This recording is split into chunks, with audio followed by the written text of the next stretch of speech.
Bonsoir à tous et bonsoir à toutes.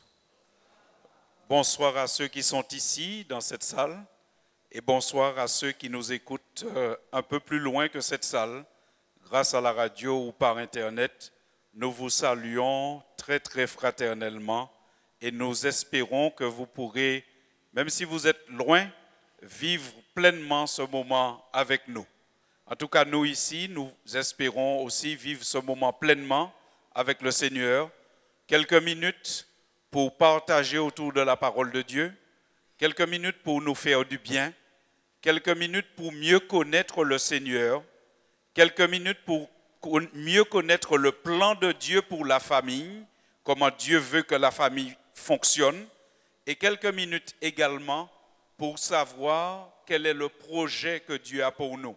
Le projet est en rapport avec le titre « Vers le ciel en famille ». Dieu veut que nous puissions nous orienter résolument vers la vie éternelle, vers le ciel, vers son paradis. Nous vivons déjà ces choses en espérance, mais par la foi, nous croyons qu'un jour nous les vivrons dans la réalité avec le Seigneur. Et tellement nous y croyons, dès à présent, nous nous préparons, nous faisons comme si nous prenons les bonnes habitudes du paradis dans notre manière de vivre. Ce soir, nous voulons aborder un sujet qui est tout à fait d'actualité. Nous voulons parler de l'organisation de la vie d'un être humain, de l'organisation d'une famille. Dans une famille, dans une vie, il y a plusieurs éléments qui sont autour de nous. Il y a, pour nous chrétiens, nous croyons Dieu. Il y a les êtres humains qui nous entourent. Alors les êtres humains qui nous entourent, nous avons l'habitude de les appeler le prochain. Et nous savons qu'il ne faut jamais oublier que le premier des prochains, c'est qui? Les membres de ma famille. C'est le premier de mes prochains, ce sont les membres de ma famille, ce sont ceux qui sont tout près de moi. Et puis il y a le troisième élément, ce sont les choses, l'argent, les maisons, les voitures, les choses et les biens matériels. La Bible nous appelle à prendre en considération d'une manière très attentive l'organisation de notre vie, l'organisation de nos relations, soit de nos relations avec Dieu, soit de nos relations avec les êtres humains, avec les hommes. Lorsque nous considérons cette question, la question de nos relations avec Dieu, avec les êtres humains et avec les choses, eh bien, parfois, nous pouvons nous poser comme question, mais comment faire? Où est-ce que je peux trouver un modèle pour l'organisation de ma vie, l'organisation de ma famille? Où est-ce que je peux trouver un modèle pour savoir comment me conduire dans ma famille concernant les relations humaines, les relations avec Dieu et les relations avec les choses matérielles? Eh bien, la Bible répond, parce que notre manuel de référence, c'est la Bible. Et la Bible nous dit que Dieu, le style de relation qu'il a choisi avec les hommes, c'est le style de relation dans une famille.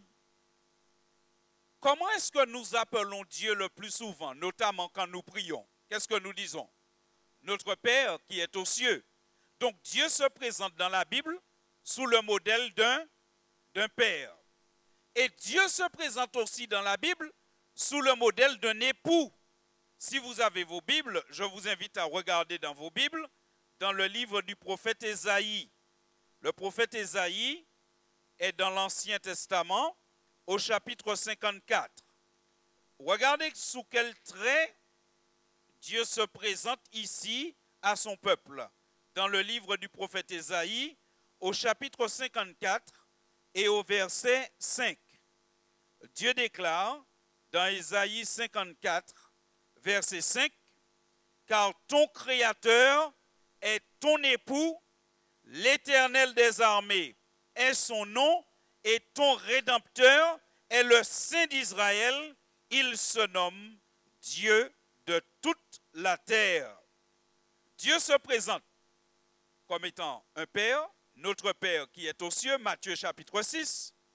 Dans le livre du prophète Ésaïe, Dieu se présente au chapitre 54 et au verset 5 comme étant un époux. Il dit, je suis ton époux, en parlant du peuple.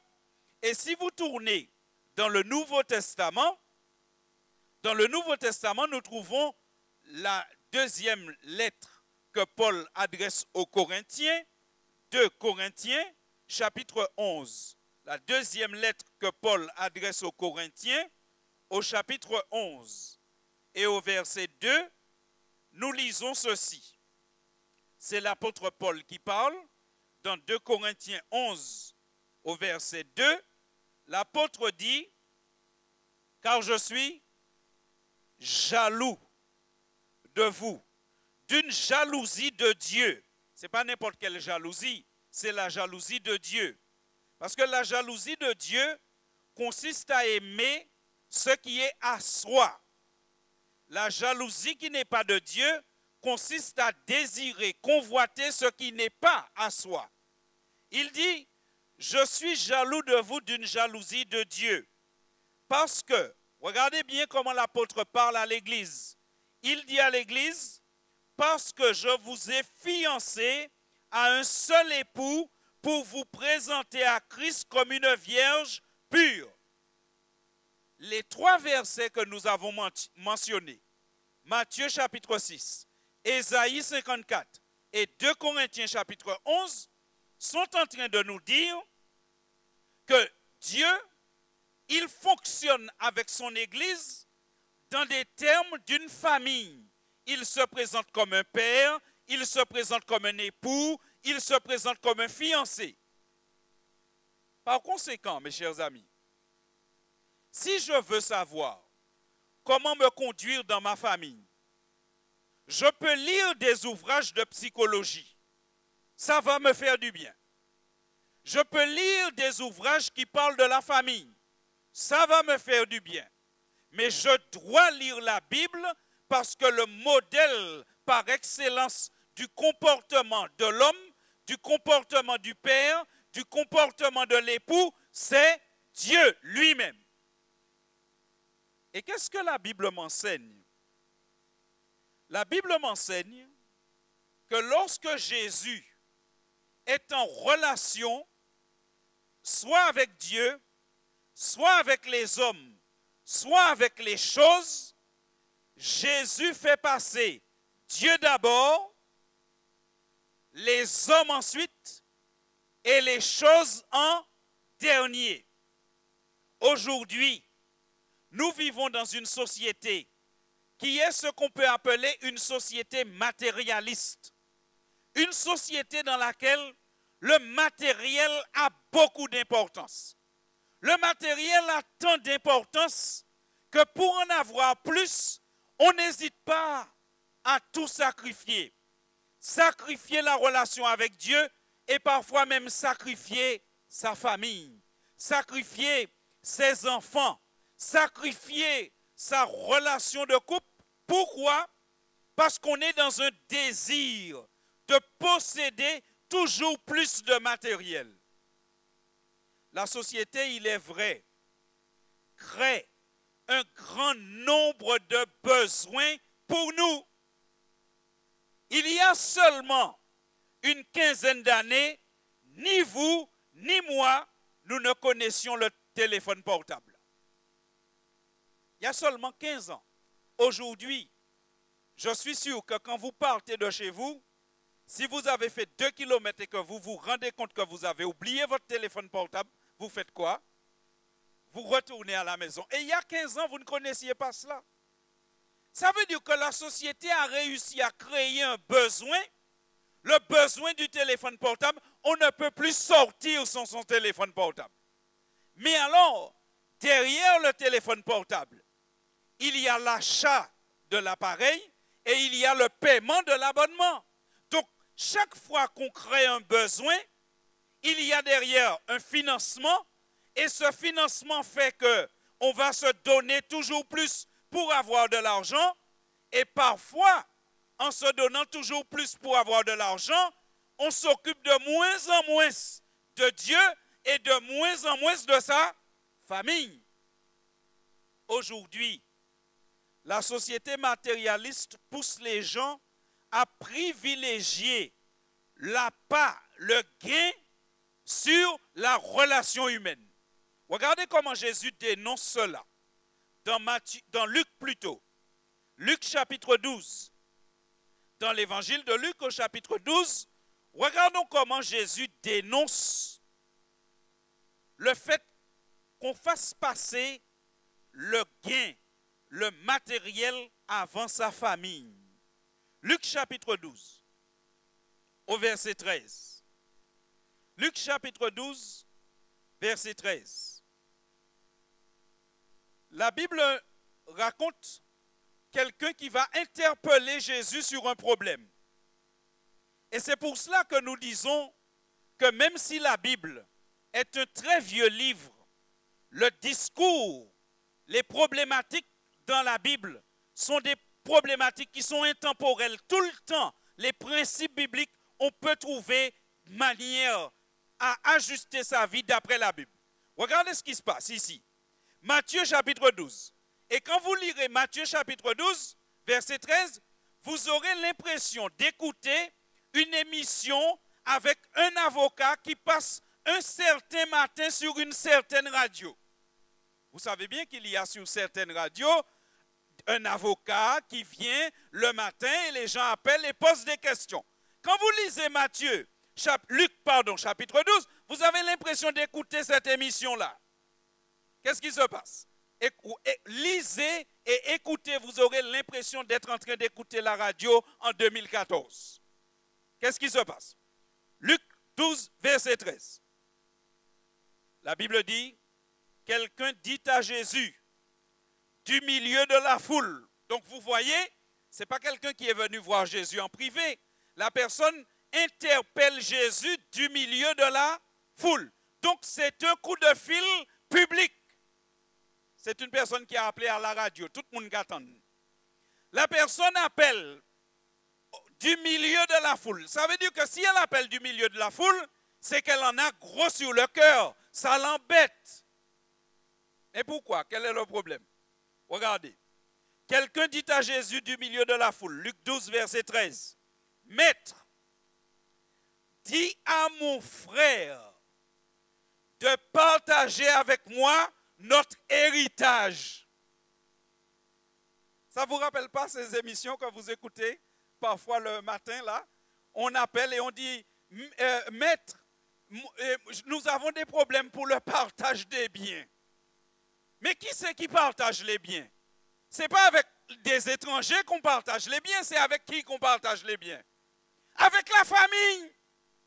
Mais aujourd'hui, on est devenu parfois tellement matérialiste, tellement accroché aux choses matérielles, on préfère que son frère, pardonnez le mot, on préfère que son frère crève et nous on multiplie des comptes en banque.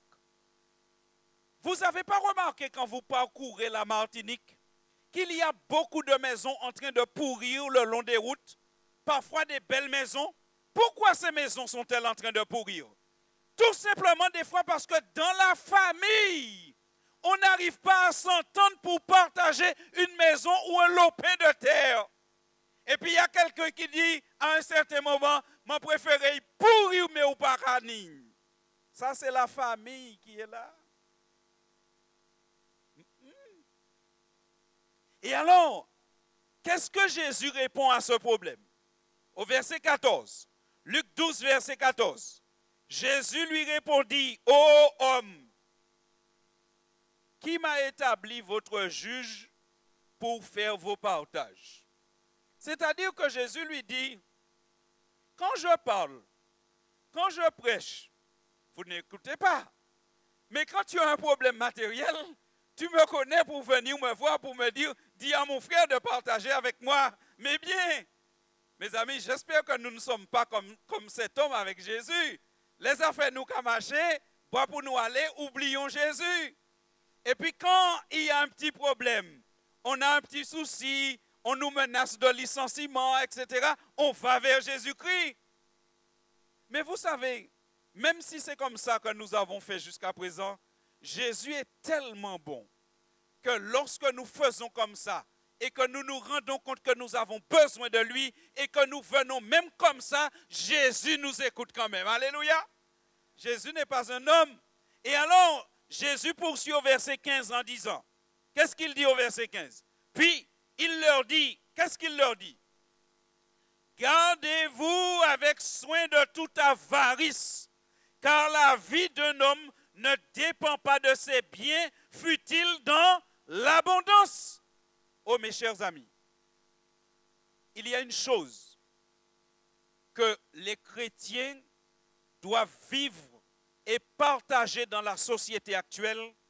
La vie d'un homme ne dépend pas de ses biens, fût-il dans l'abondance.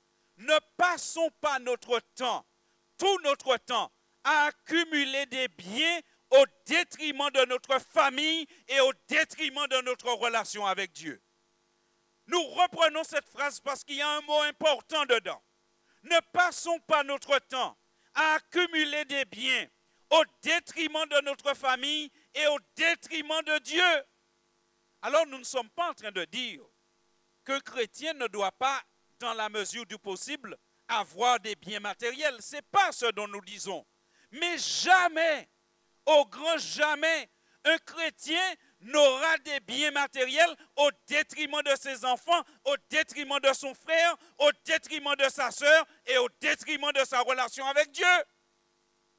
Si pour avoir une maison de plus, il faut dépouiller son frère, le chrétien refusera d'avoir la maison de plus.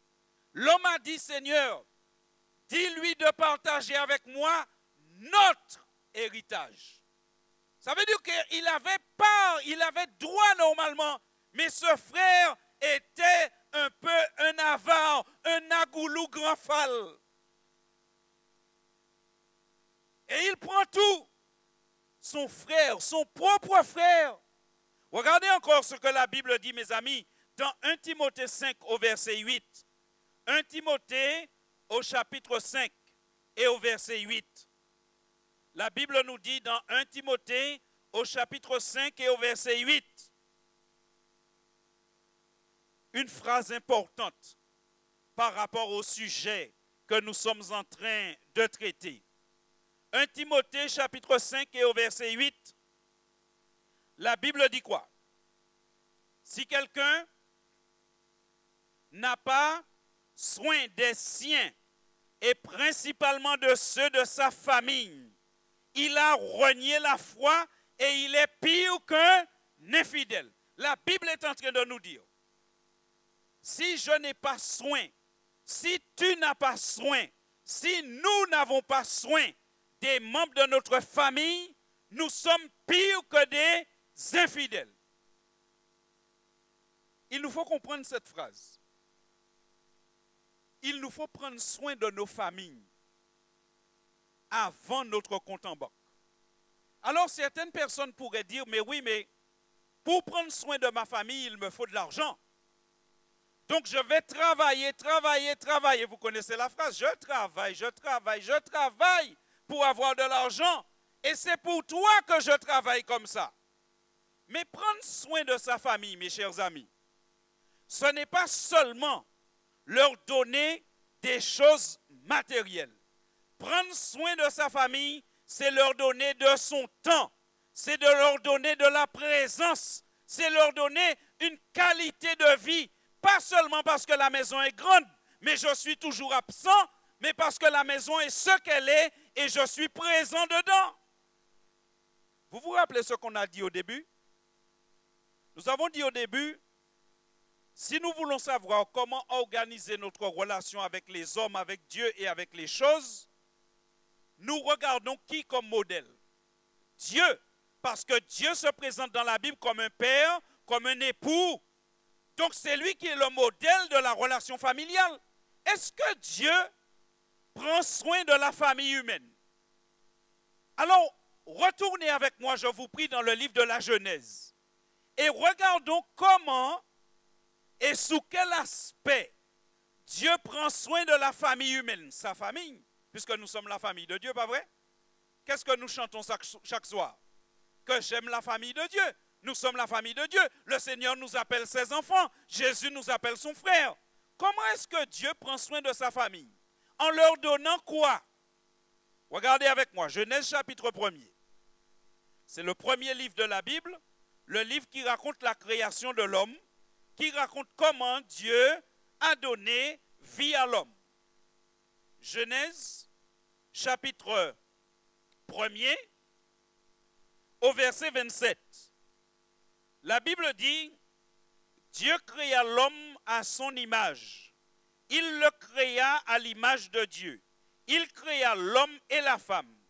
Dieu les bénit et leur dit, soyez féconds, multipliez, remplissez la terre et l'assujettissez, et dominez sur les poissons de la mer, sur les oiseaux du ciel, sur tout animal qui se meut sur la terre. Verset 29. Et Dieu dit, voici je vous donne toute herbe verte, portant de la semence, et qui est à la surface de toute la terre, et tout arbre ayant en lui du fruit d'arbre, et portant de la semence, ce sera votre nourriture. Comment est-ce que Dieu prend soin de l'homme quand il le crée? Comment est-ce qu'il prend soin de sa famille quand il crée l'homme? En lui donnant un cadre de vie et de la nourriture. Dieu va créer un magnifique jardin, c'est le cadre de vie de l'homme. Et Dieu va pourvoir à sa nourriture. Donc quand la Bible dit que nous devons prendre soin de notre famille, il y a une dimension matérielle. Nous devons, si nous sommes dans une famille, contribuer à l'épanouissement matériel de notre famille, à améliorer notre cadre de vie, à pourvoir à la nourriture des membres de notre famille. Est-ce que c'est tout ce que Dieu donne à l'homme pour prendre soin de lui? Est-ce que la dimension matérielle, alimentaire, vestimentaire, cadre de vie, est-ce que c'est la seule chose que Dieu va donner à l'homme comme signe qu'il prend bien soin de lui? Non. Regardez la deuxième chose que Dieu va donner à l'homme pour lui montrer qu'il prend soin de lui. Verset 1er du chapitre 2.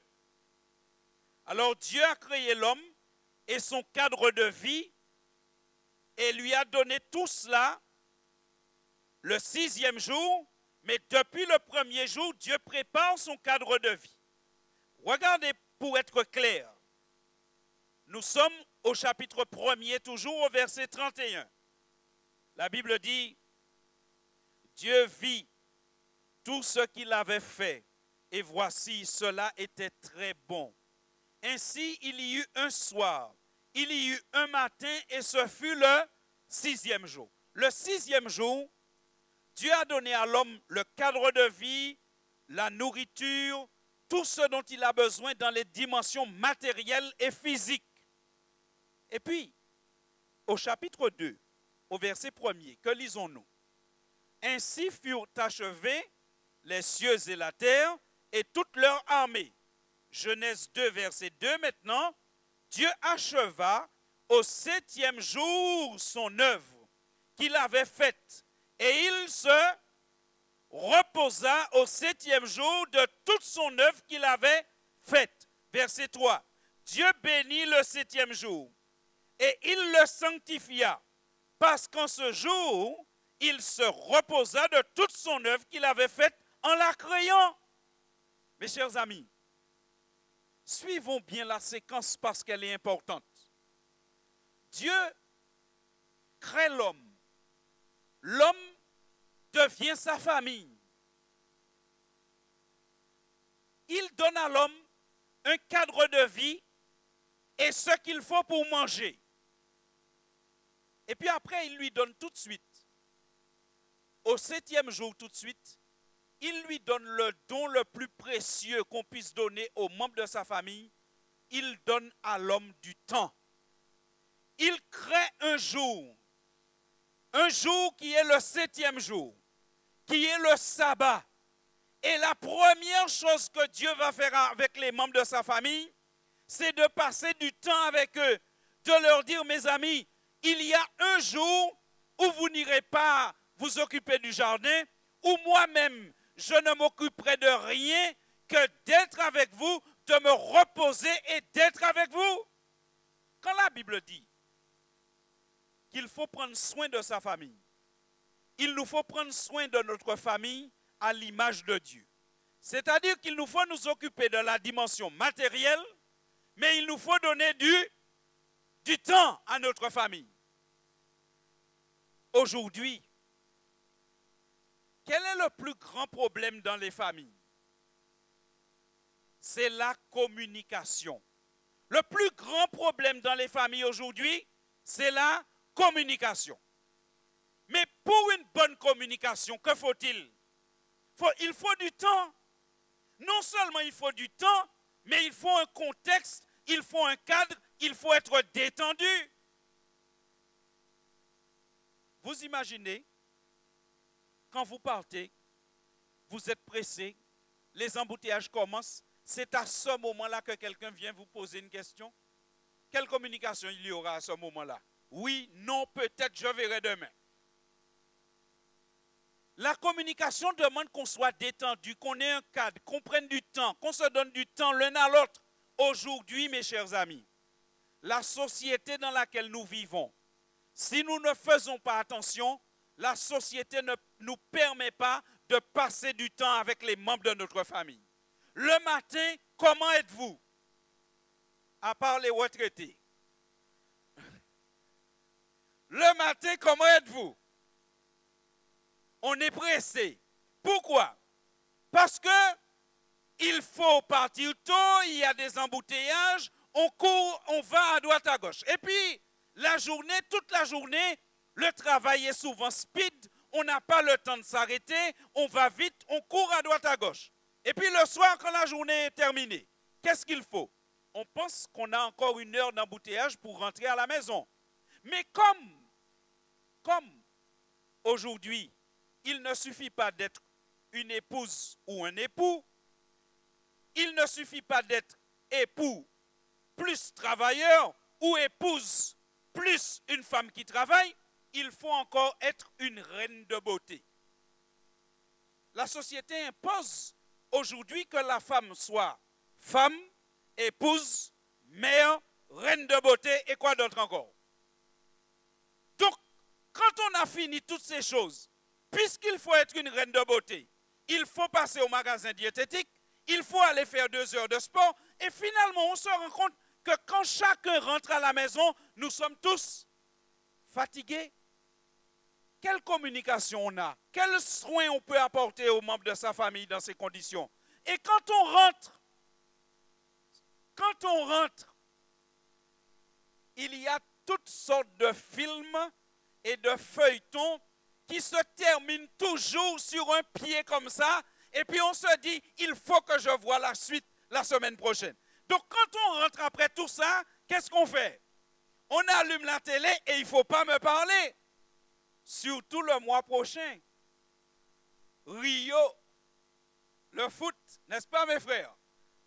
Papa, les bas, moi, mani football, moi, regarder. Papa, les bas, moi, mani feuilleton, moi, regarder. Alors, les femmes vont regarder les telenovelas du Brésil et les hommes vont regarder les matchs du Brésil.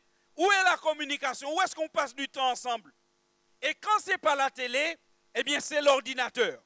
On a passé la journée des fois avec des copains à l'école. Et quand on rentre à la maison, au lieu de parler avec papa et maman, on retourne sur l'ordinateur pour tchatcher avec les copains avec qui on était toute la journée. Pas croyable, hein? Et les pères qui rentrent du travail et après être rentrés, ils ont déjà fait 8 heures de travail, mais il y a encore un devis à faire. Il y a encore une facture à vérifier. Il y a encore un courrier à préparer. Donc finalement, on travaille. Et quel est le résultat sur la famille de ce style de vie? Quel est le résultat? Eh bien, le résultat, c'est ce qu'on voit dans la société aujourd'hui. Les enfants s'éduquent par eux-mêmes. Ils sont aidés par la télé pour leur éducation. Les époux n'ont pas le temps de communiquer. On n'a pas le temps d'avoir des conversations réelles et sérieuses. Les problèmes, puisqu'on ne les règle pas à la base, les problèmes s'accumulent. Il y a de la distance qui s'installe entre les époux. Et puis un jour, Lorsqu'on se réveille, on constate qu'on est assis dans le bureau du juge avec un papier marqué devant, déclaration de divorce. Mes chers amis, ce que nous abordons ce soir, avec beaucoup de solennité, nous le disons. Nous croyons que c'est un piège tendu par Satan, qui est l'ennemi de tout ce que Dieu a créé, pour détourner l'homme de sa relation avec Dieu et de sa relation avec sa famille.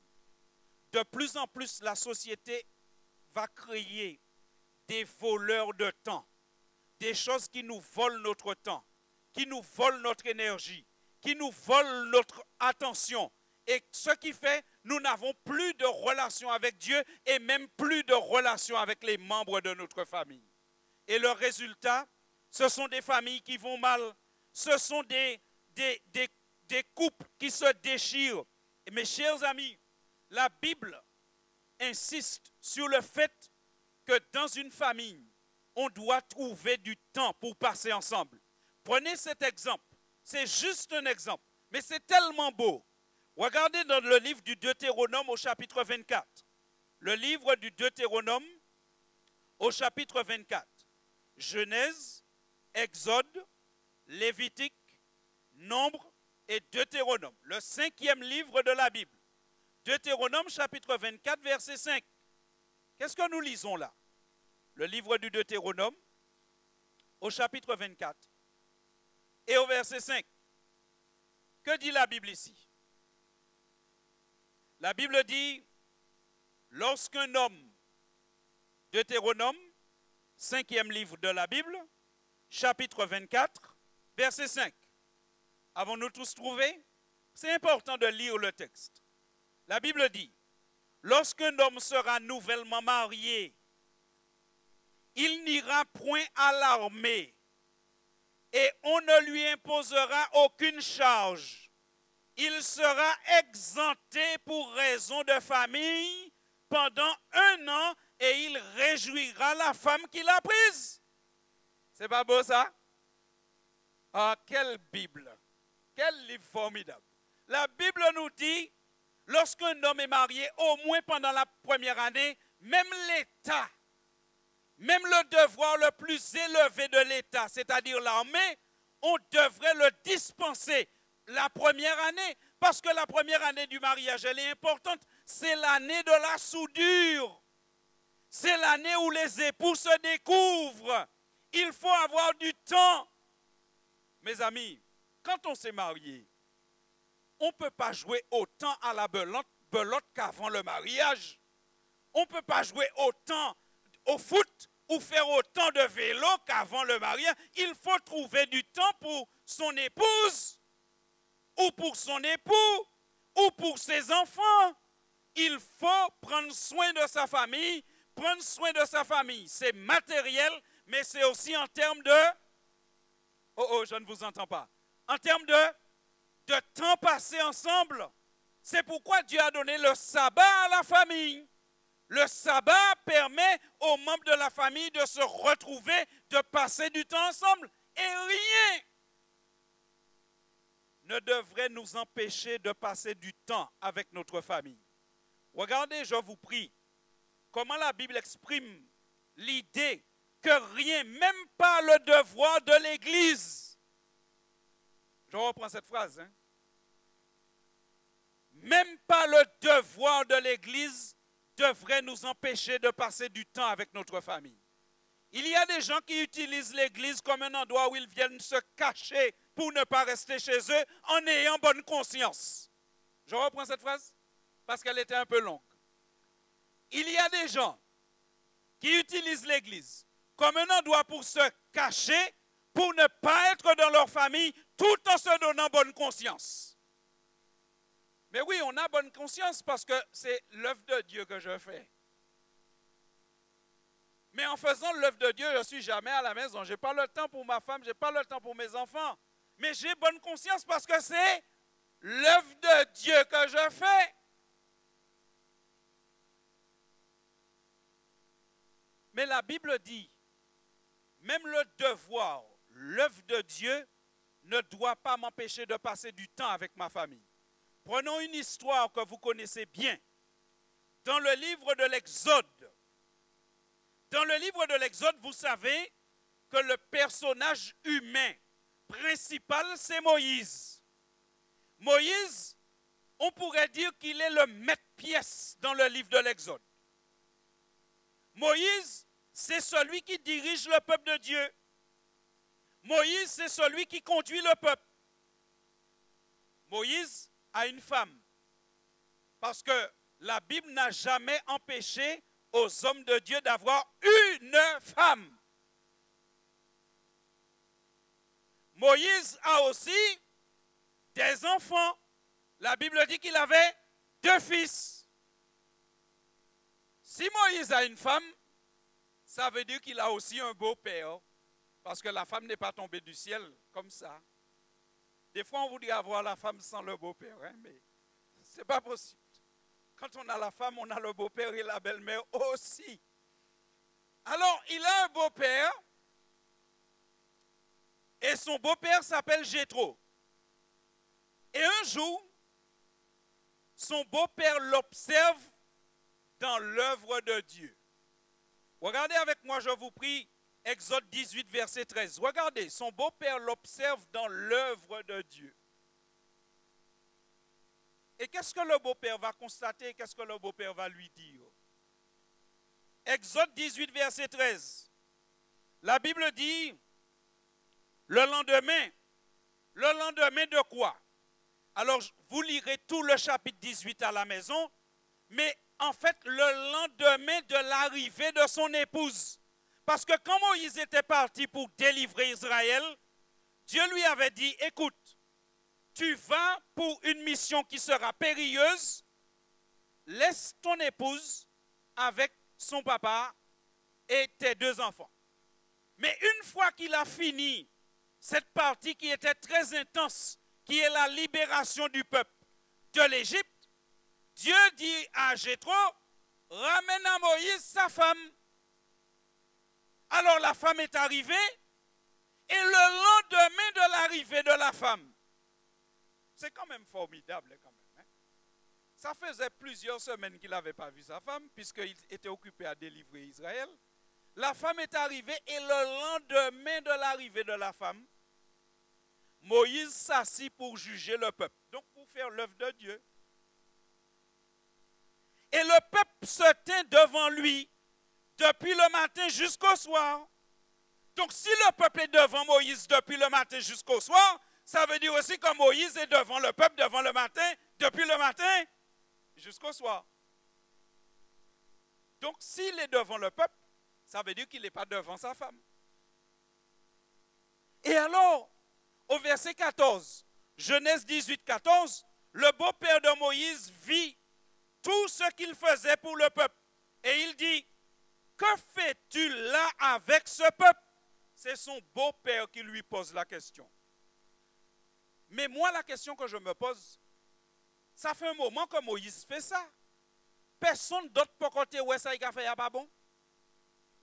Pourquoi c'est son beau-père qui doit voir ça et le lui dire? J'ai une petite idée. Je pense que le beau-père se faisait du souci pour sa fille et pour ses petits-enfants.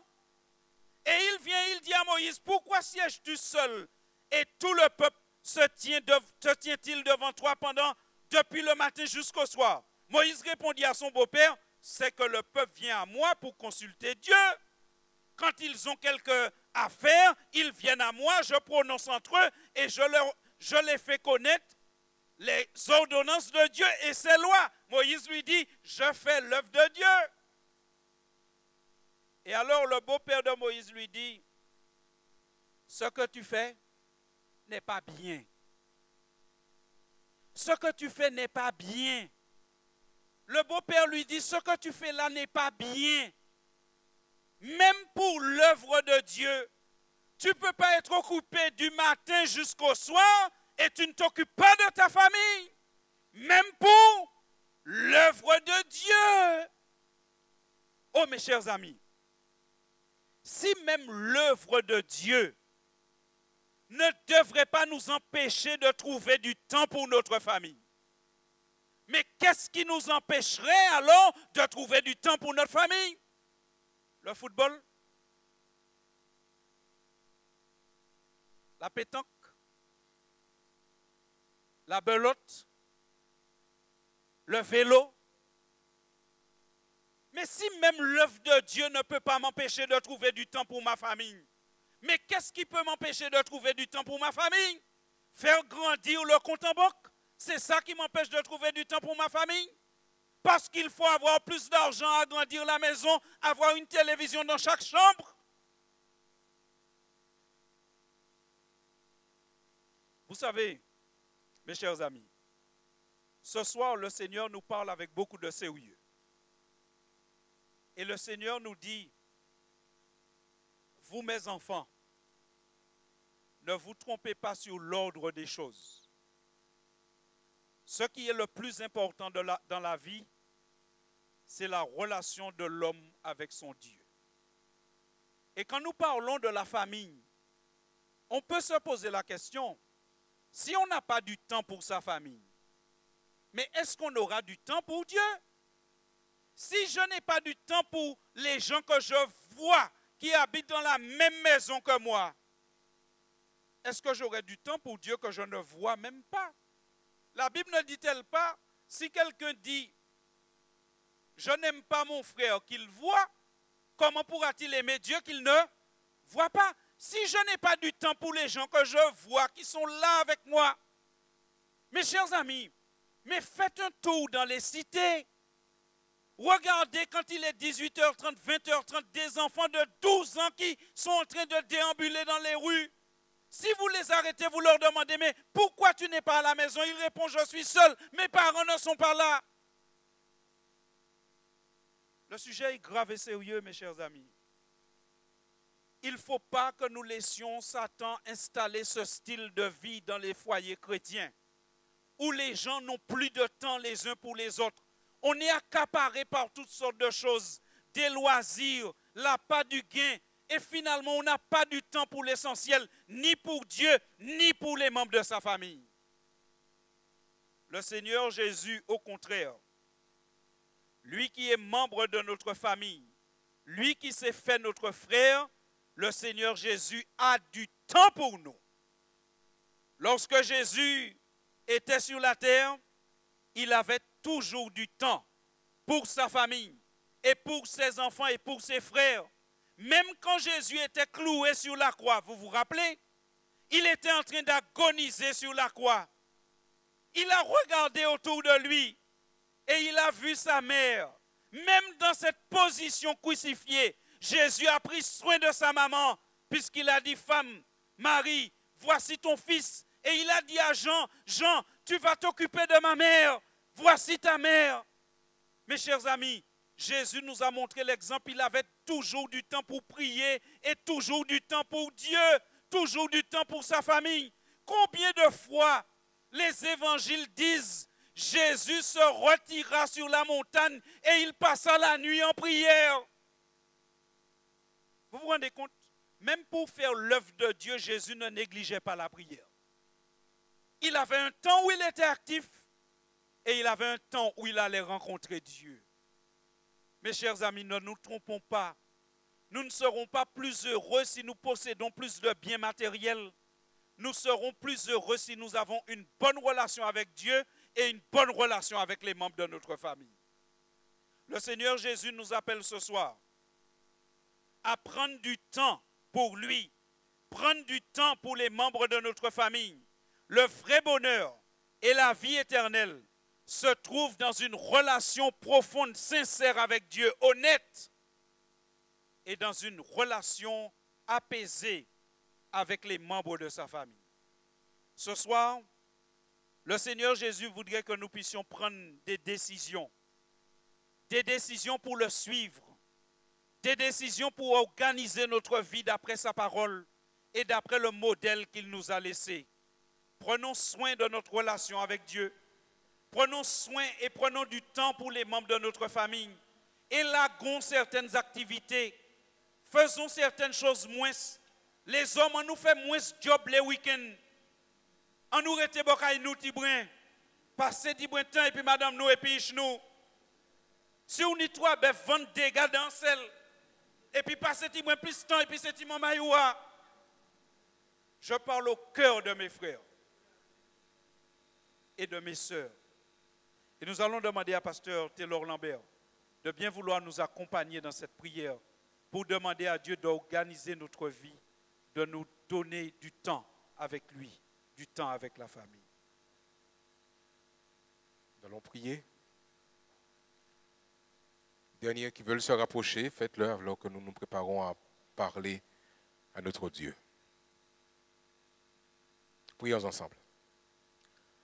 Éternel, tu es le Dieu du ciel et de la terre. Mais tu es aussi le Dieu du temps. Tu nous as donné une vie, tu nous as donné la semaine, tu nous as donné le sabbat. Mais nous voulons pendant cette semaine, pendant ces heures que tu nous donnes, pouvoir prendre du temps avec toi.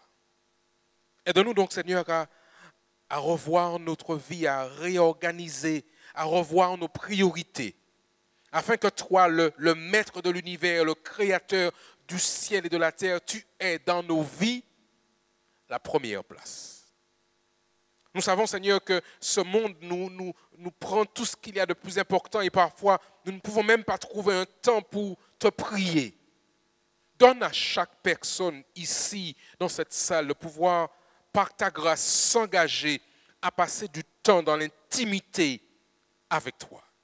Afin que nous apprenions à nous connaître, toi et nous, que nous puissions passer ces moments où nous allons partager, te dire ce que nous avons sur le cœur. Et tu voudras, Seigneur, à ces moments-là, nous révéler ton plan pour chacun d'entre nous. Ô Seigneur, bénis chaque famille représentée ici. Soit avec les parents, ceux qui ont ce ministère pour pouvoir gérer les tout petits, qu'ils puissent déjà, dans leur organisation, faire en sorte que ces familles trouvent du temps pour adorer Dieu, pour prier, pour te louer. Afin que, ensuite devenus grands, ces enfants puissent reproduire le modèle parental. Donne-nous, Seigneur, de pouvoir continuer à venir ici, soir après soir, pour écouter ta parole. Nous savons que c'est un sacrifice. Après une journée de travail, une journée d'activité, on n'a pas envie de ressortir, mais nous croyons, Seigneur, que tu as des choses merveilleuses à partager avec ton peuple, avec tes enfants. Seigneur, merci de tous ceux et toutes celles qui ont fait ce sacrifice, qui ont fait cet effort. Et ceux qui nous écoutent par le biais de la radio, qui regardent par l'Internet, quel que soit là où ils sont, Seigneur, bénis-les abondamment. Touche-les, Seigneur, et qu'ils aient la conviction qu'à l'instant même que nous prions, tu es tout prêt et que tu es prêt à exaucer. Seigneur, merci de la liberté que nous avons de pouvoir partager ta parole. Nous pouvons le faire encore dans ce pays et nous te disons merci de ce que tu bénisses les autorités de ce pays, ceux que tu as placés en direction afin que cet espace, nous puissions encore l'avoir pendant le plus longtemps que possible pour que les uns et les autres entendent parler de notre Seigneur et Sauveur Jésus-Christ. Et alors tout à l'heure que nous allons rentrer à la maison, Père, renvoie chacun avec ta protection divine. Mais quand nous serons rentrés chez nous, que nous puissions, dans le privé de nos chambres à coucher, dans nos salons, nous asseoir, parler avec Jésus, nous asseoir et lui dire combien nous l'aimons et combien nous voulons prendre du temps avec lui dans l'étude de la parole et dans la prière. Et selon ta volonté, Père, ramène-nous ici vendredi soir. Nous allons encore continuer à découvrir les choses que tu as en réserve pour ton peuple et pour tes enfants. Nous avons prié, Père, simplement, humblement, au nom de Jésus et pour ta gloire. Amen.